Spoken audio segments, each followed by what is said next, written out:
नमस्कार, कैसे हैं? मैं हूं राकेश आप लोगों के सामने। और बच्चों ने जिक्र किया था कि केवीएस इंटरव्यू के लिए डेली कुछ ना कुछ एक सेशन के रूप में आया जाए। आप सभी लोगों ने केवीएस की परीक्षाएं दे दी हैं और बहुत सारे ऐसे लोग हैं जो अच्छे अंकों की उम्मीद कर रहे हैं, तो उनका अगला टारगेट इंटरव्यू की ओर जाता है। इंटरव्यू का एकेडमिक से बहुत ज़्यादा कुछ लेना देना नहीं होता है, और जैसा हमने पहले कुछ वीडियो में और मोहित दया के इंटरव्यू में आप लोगों ने देख लिया। हाँ, लेकिन एक आउटले, एक प्लान तैयार हो जाए जब तक इंटरव्यू की कॉल आती है तब तक, है ना। आप में से बहुत सारे लोग होंगे जिन्होंने अपना दूसरा या तीसरा या दूसरा इंटरव्यू दे रहे होंगे, तो उनको पहले से इसका अनुभव होगा। जो लोग पहली बार बैठेंगे उनको मैं पहले बता दूँ कि क्या होता है, रिजल्ट आने के बाद क्या क्या चीज़ें रहती हैं। जब रिजल्ट आता है और आपको इन कर लिया जाता है, मान लीजिए आपको इंटरव्यू के लिए कॉल के लिए कि भैया आप सेलेक्ट हो गए हैं नेक्स्ट लेवल के लिए, इंटरव्यू के लिए, तो कुछ दिनों बाद 1 से 2 दिनों में आपकी ईमेल आईडी पे, है ना, बेसिकली ईमेल आईडी पे भी, और केवीएस की जो वेबसाइट है उस पर एक 6 पेज का एक डोजियर लगा लीजिए, या एक पूरा बायोडाटा का परफॉर्मा अपलोड कर दिया जाता है। पिछली बार 6 पेज का था, क्या इस बार पता नहीं कितने पेज का होगा, 1 पेज का होगा या 10 पेज का होगा, नहीं पता। लेकिन वो बेसिकली पूरा एक फॉर्म सॉर्ट ऑफ होता है और इसको फिल करके ही आपको देना होता है, और इंटरव्यूअर के पास बेसिकली वही सब होता है। वो जो 6 पेजेस का परफॉर्मा होता है उसके अंदर आपकी पर्सनल डिटेल से लेके आपके एकेडमिक्स जो है सारी चीज़ें वो होती हैं, और उसके बाद उसमें कुछ ऐसी चीज़ें होती हैं जो हम डिस्कस करेंगे। देखिए, अब आपको इस फॉर्म के फिलअप के साथ साथ इंटरव्यू बोर्ड तक क्या क्या देखना ज़रूरी है। देखिए, आपको अपनी सारी भी मार्कशीट, जो भी एसेंशियल मेन क्वालिफिकेशन के जितने भी पेपर्स हैं वो पूरे रखने पड़ेंगे। बहुत लोगों के साथ ऐसा होता है कि नेम में कुछ डिफ़र होता है, पेरेंट्स के या खुद के नेम में डिफ़र होता है, तो वहाँ पे घबराने की जरूरत नहीं है। आप लोगों का एफिडेविट लगता है, दिक्कत नहीं आती है। हाँ, आप लोगों ने अगर कोई ब्लंडर पहले से किया हुआ है, कोई कैटेगरी चेंज हो गई है, या कोई ऐसी परिस्थितियाँ हो गई कि गलती से आपसे कोई ऐसी चीज़ भरी गई जिससे आपका रिजल्ट प्रभावित हो सकता है, तो उसकी अग्रिम सूचना ईमेल के द्वारा या कैसे भी करके अपने रीजनल सेंटर केवीएस और हेडक्वार्टर केवीएस से जरूर दे दीजिए, और रिजल्ट का पहले वेट मत कीजिए। मान लीजिए आपने गलती से आपसे एससी फील हो गया था और आप हैं जनरल, तो ये ऐसे केस में आपका रिजल्ट प्रभावित हो जाएगा, ऐसे केस में आपका कैंडिडेचर कैंसिल हो सकता है। तो इसके लिए पहले ही आप अग्रिम सूचना दे दीजिए कि ये मानव भूल थी और मेरा ऐसे से था, तो क्या पता चीज़ें कंसीडर हो जाएं। अब दूसरी बात रही, जब परफॉर्मा मिलता है तो उसमें आपको अपनी पर्सनल डिटेल्स स्ट्रिक्टली आपका जो मार्कशीट है 10th क्लास की उसके अकॉर्डिंग होना चाहिए, नाम, पिता का नाम, सब कुछ, ठीक है।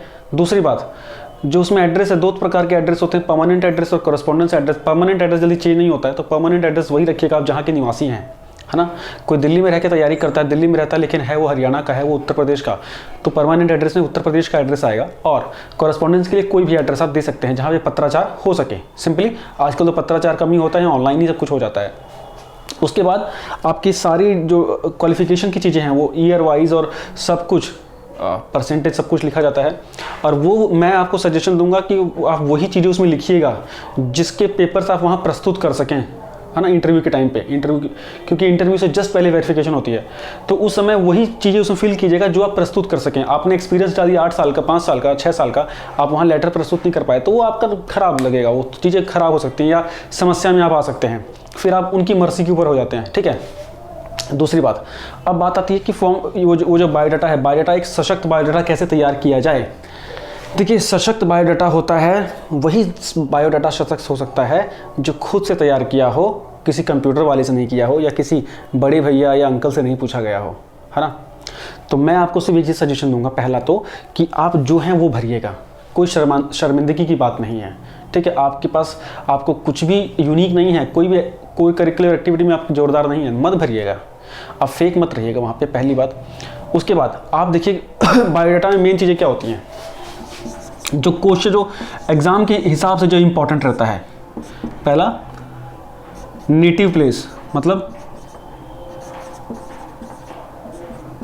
मूल स्थान, आप कहाँ के निवासी हैं, वो अच्छे से लिखना है और इसको अच्छे से प्रिपेयर करना होता है। नेम, आपके नेम का क्या अर्थ है ये पता होना चाहिए। इसमें आता है कि अबाउट योरसेल्फ, अबाउट में आपका सब कुछ आ जाएगा। अबाउट में एक पॉइंट होता है आपकी हॉबीज, है ना, और दूसरा होता है want to be teacher.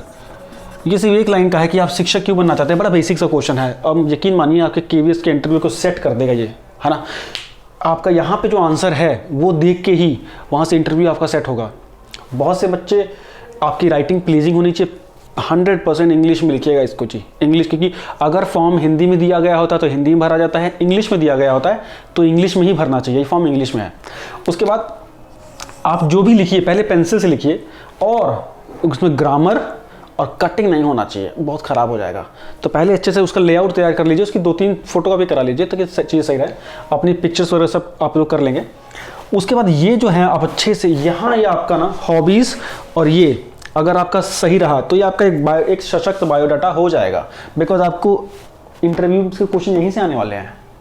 Qualification, hobbies, ये कि आप क्यों बनना चाहते हैं, बात ख़त्म, यहीं से आएगा। 70% इंटरव्यू यहाँ से रिवॉल्व होगा, 30% इंटरव्यू आपकी क्लासरूम टीचिंग से रिवॉल्व होगा, बाकी नहीं पूछते कुछ भी ज़्यादातर। अब यहाँ से जो चीज़ें रिवॉल्व होंगी उसमें वो करंट अफेयर्स या जीएस वगैरह चिपका सकते हैं बीच में थोड़ा बहुत, है ना।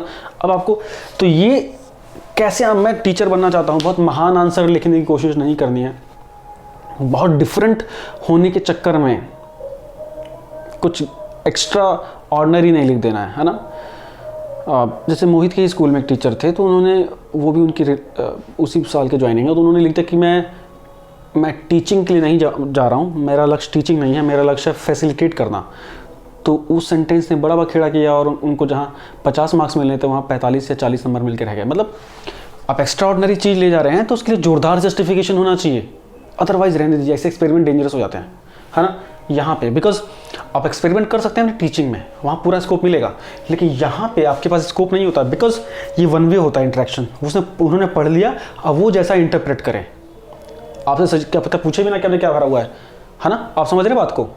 तो यहाँ पे आपको क्लीन लिखना है, बेसिक, बहुत ही, या तो आप शानदार इंग्लिश ग्रेजुएट हैं तो आप शानदार जार्गन से लिखिए, मतलब बड़े बड़े शब्दों को यूज़ कीजिए, लेकिन अगर नॉर्मल है नॉर्मल इंग्लिश यूज़ कीजिए। ठीक है, मैं शिक्षक क्यों बनना चाहता हूँ, इस तरह से लिखिए। जो भी आपका बैकग्राउंड रहा, अगर शिक्षक बैकग्राउंड है, फैमिली में शिक्षक हैं, बहुत अच्छा, उसे जरूर मेंशन कीजिए। अगर आप केवी के प्रोडक्ट हैं, बहुत से लोग होते हैं, डिफेंस प्रोडक्ट हैं, जरूर मेंशन कीजिए जहाँ से इफेक्ट पड़ सकता है। फार्मर बैकग्राउंड से हैं, किसान बैकग्राउंड से, ग्रामीण बैकग्राउंड से हैं, लिखिए कि उसके बारे में बताइए, और शुरू से बताइए कि किस प्रकार आप शुरू से टीचिंग से इंटरेस्टेड थे, टीचिंग कम्युनिटी के बहुत टच में आप। ये चीज़ किसी ना किसी तरीके से इनडायरेक्टली मेंशन कर दीजिएगा। ठीक है, इनडायरेक्टली किसी तरह मेंशन कर दीजिएगा, वो चीज़ें वहाँ पे आपकी काउंट हो जाएंगी। 50 शब्दों में होता है तो कोशिश करिएगा 50 शब्दों में, 40 में भी हो जाएगा चल जाएगा, 60 में भी हो जाएगा चल जाएगा, 80 ना हो ना 25 हो। आप समझ रहे हैं। ठीक है, हॉबीज़ में आता है। हॉबीज़ में मैक्सिमम लोग बेसिक चीज़, नॉर्मल चीज़ें लिखते हैं, 80% लिख देंगे नॉर्मल, कुछ नहीं पता। अरे अपनी हॉबीज़ क्या यार, अपनी हॉबीज़ को चुटकुले सुनाना है, वो लिख नहीं सकते, तो वो लिख दिया कि खेलना अच्छा लगता है, स्पोर्ट्स में क्रिकेट मार दिया। अभी वो क्रिकेट पे आपको छेड़ेंगे, बहुत अच्छा क्वेश्चन खींचे देंगे, तो आपको वो चेक कर लेंगे आपकी हॉबीज़ है कि ऐसे हवा मारी आपने लिख दिया बुक पढ़ना अच्छा लगता है, पूछ लेंगे रस्किन बॉन्ड कहाँ रहते हैं, कौन है, तो यहाँ दिक्कत आ सकती है। अगर आपने कोई भी हॉबीज़ लिखी है तो उसका होमवर्क करके जाइएगा, उस पर बैकग्राउंड बना के जाइएगा, पूछ लेंगे आपको, आपने लिखा हुआ आपको रीडिंग बहुत अच्छी लगती है, हाँ जी अच्छी लगती है, किस राइटर को पढ़ा आपने अभी आपने हाल में, सर मुंशी प्रेमचंद को पढ़ा है, अच्छा कौन सी बुक पढ़ी उनकी, गोदान पढ़ी है, अच्छा गोदान में कौन से कैरेक्टर थे, ऐसे आ सकता है। तो आप अपने बायोडाटा के साथ साथ अपनी तरफ लेके जा रहे हैं उसको, वहाँ सोचने लग गया कि सर अभी ध्यान, अच्छा तब वो अपनी तरफ से क्वेश्चन पुटअप करेगा। उन्हें ऐसी परिस्थिति में ना आने दीजिए कि वो अपनी तरफ से क्वेश्चन पुटअप करने की कंडीशन में आए, है ना। तो छोटा सा वीडियो है ये, और उम्मीद करता हूँ कि आपको अच्छा लगेगा। इससे अगली वीडियो में ऐसी छोटे छोटे वीडियोज़ लेके आऊँगा, आपका इंटरव्यू रेडी हो जाएगा। ठीक है, सोचिएगा इसके बारे में। Thank you.